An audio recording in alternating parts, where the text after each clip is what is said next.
G20 summit जिसकी शुरुआत आज हो गई है न्यू दिल्ली में। जानते हैं G20 समिट होता क्या है और क्यों हर साल जो है इसे आयोजित किया जाता है, वो जानते हैं हम आज के वीडियो में। नमस्कार, मैं हनीश शर्मा और आप देख रहे हैं OTT इंडिया। तो हम बात करें G20 समिट 2023 की, जिसकी शुरुआत आज से हो गई है। तो ये 18th G20 समिट है और जो 9 to 10 सितंबर को न्यू दिल्ली में होने वाला है। ये ITPO कन्वेंशन सेंटर जो प्रगति मैदान भारत मंडपम में न्यू दिल्ली में स्थित है, वहां होने वाला है।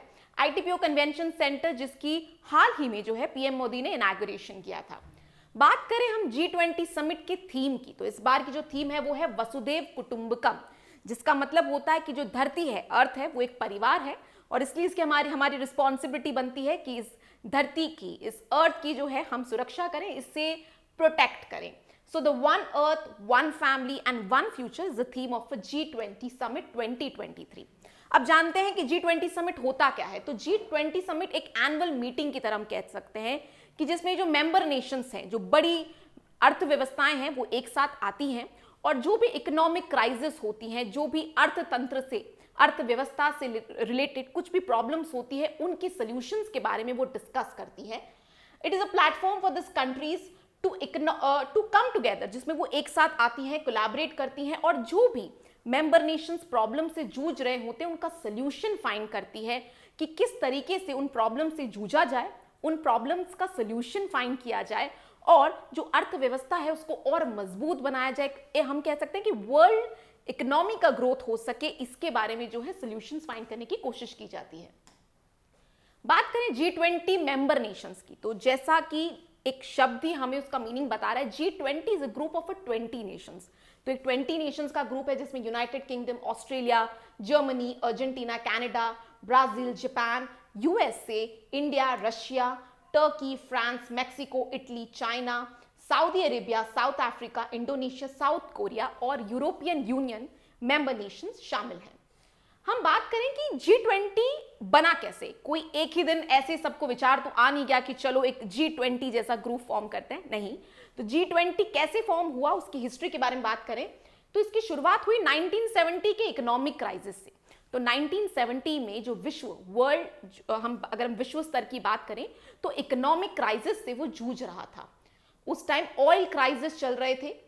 जो अरब कंट्रीज थी उन्होंने ऑयल एम्बागो को इंपोज किया था। ऑयल एम्बागो का मतलब यह था कि अरब कंट्रीज का ऐसा कहना था कि अगर कोई देश इजराइल को सपोर्ट करता है तो उन देशों को अरब कंट्रीज तेल एक्सपोर्ट नहीं करेगी, तेल नहीं बेचेगी।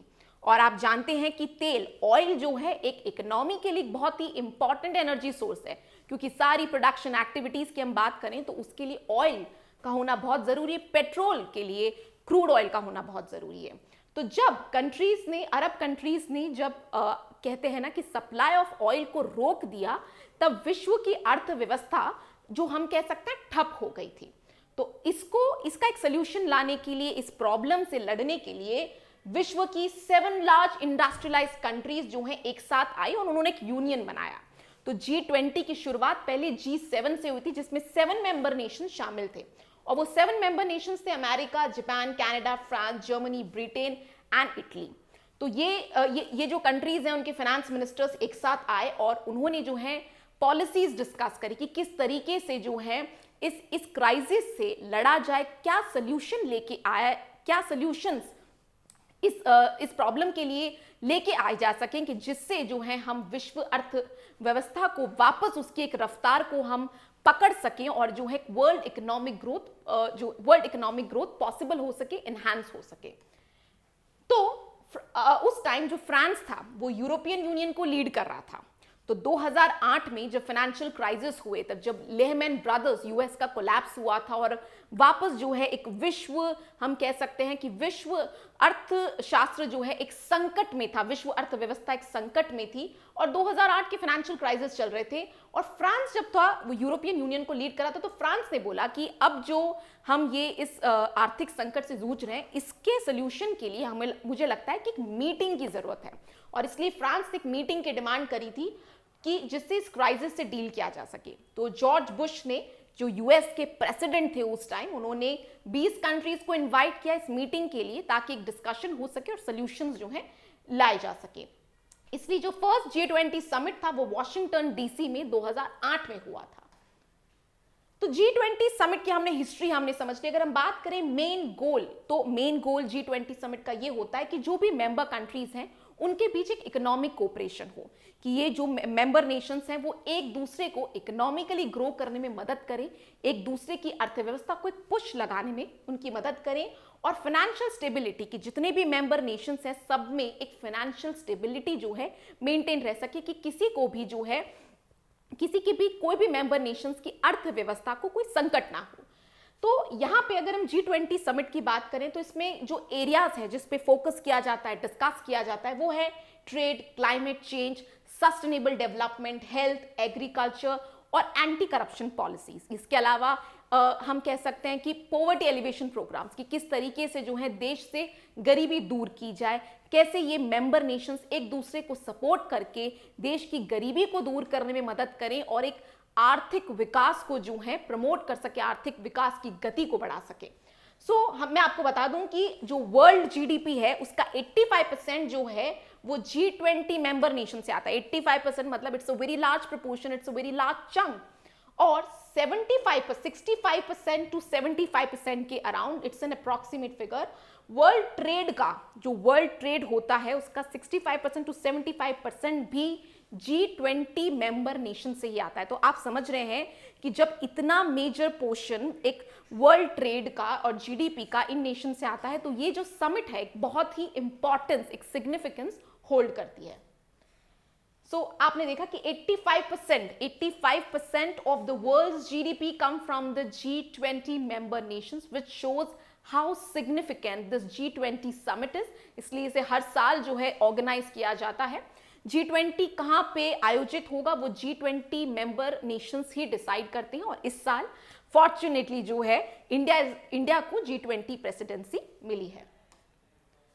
अब इससे G20 समिट से इंडिया को क्या फायदा होगा वो हम समझ सकते हैं कि अब बिकॉज इंडिया को G20 प्रेसिडेंसी इस साल मिली है तो इंडिया जो है ग्लोबल प्लेयर की तरह रिकॉग्नाइज किया जाएगा। इंडिया जो है वैश्विक स्तर पर, वर्ल्ड लेवल पे ग्लोबल प्लेयर की तरह जो है जाना जाएगा। तो जहां पे हम देख रहे हैं कि जो विश्व की अर्थव्यवस्था है, वर्ल्ड इकोनॉमी है, वो थोड़ी सी अभी धीमी पड़ गई है, उसकी रफ्तार धीमी पड़ गई है। कोविड पैंडेमिक का प्रभाव भी अभी भी जो है देखा जा रहा है। उसके अलावा रशिया यूक्रेन के वॉर से भी वर्ल्ड इकोनॉमी जो है इफेक्टेड है। तो इस समय अगर इंडिया को अगर G20 प्रेसिडेंसी मिली है तो वो जो है अपने आप को एक अपनी पोटेंशियल को, अपनी कैपेबिलिटी को, अपने पावर को शो कर सकती है दूसरे कंट्रीज के सामने। तो ये हम कह सकते हैं कि इंडिया के लिए एक बहुत ही फॉर्चुनेट चांस है कि जिसमें वो अपना पावर, अपना पोटेंशियल, अपने कल्चर का प्रेजेंटेशन कर सकती है और जो है दूसरे देशों के साथ अपना भी विकास कर सकती है। और इससे होगा ये कि इंडिया के जो ट्रेड रिलेशंस हैं G20 मेंबर नेशंस के साथ, इंडिया के ट्रेड रिलेशंस जो हैं काफी इंप्रूव होंगे। यहाँ पे जो है भारत, तो हम कह सकते हैं कि विश्व में भारत की गूंज होगी। इंडिया, और आप जानते हैं कि इंडिया जो है अभी एक developing, an emerging developing economy के रूप में जानी जाती है, कि जहां पे वर्ल्ड इकोनॉमी इतना सही से एक धीमी रफ्तार पकड़े हुए इंडियन इकोनॉमी बहुत ही अच्छा परफॉर्म कर रही है, एक एमर्जिंग इकोनॉमी के रूप में है। तो इस समय G20 समिट के होने से इन्वेस्टमेंट अपॉर्चुनिटीज भी इंडिया अट्रैक्ट कर सकती है, क्योंकि अगर वो इस पैमाने पर जब एक इतना बड़ा इवेंट, एक समिट ऑर्गेनाइज करती है और जहां पे इंडिया शोकेस करेगी कि इंडिया की पोटेंशियल क्या है, कंट्री कितनी अच्छी अपॉर्चुनिटीज, इन्वेस्टमेंट अपॉर्चुनिटीज होल्ड करती है, तो इससे जो है कंट्री में इन्वेस्टमेंट आएगा, कंट्री में पैसा आएगा, and it would be advantages to India startup ecosystem. तो इंडिया का जो स्टार्टअप इकोसिस्टम है उसके लिए भी ये काफी बेनिफिशियल हो सकती है, क्योंकि यहाँ पे अगेन इन्वेस्टमेंट जो है कंट्री में आएगा। तो जैसा कि आप देख सकते हैं कि जो बांग्लादेश की प्राइम मिनिस्टर है शेख हसीना, उनसे जब पीएम मोदी की कल मीटिंग हुई तो उसमें कुछ 3 MOUs साइन हुए हैं, जिसमें डिजिटल पेमेंट्स को लेके भी MOU हुआ है। तो इस तरीके के जब MOU होते हैं, कोलैबोरेशन होता है, तो कंट्री में पैसा आता है, कंट्री को एक अपॉर्चुनिटी मिलती है, इकोनॉमिक अपॉर्चुनिटी मिलती है, बिजनेस अपॉर्चुनिटी मिलती है, जिससे जो है कंट्री की ग्रोथ होती है और नेशंस के बीच भी रिलेशंस इंप्रूव होते हैं।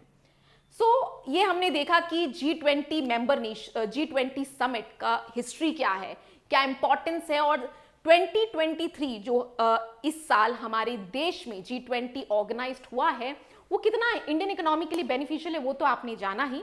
और आगे 9 और 10 सितंबर को G20 समिट हो रहा है, तो आगे की जानकारी के लिए देखते रहें OTT इंडिया।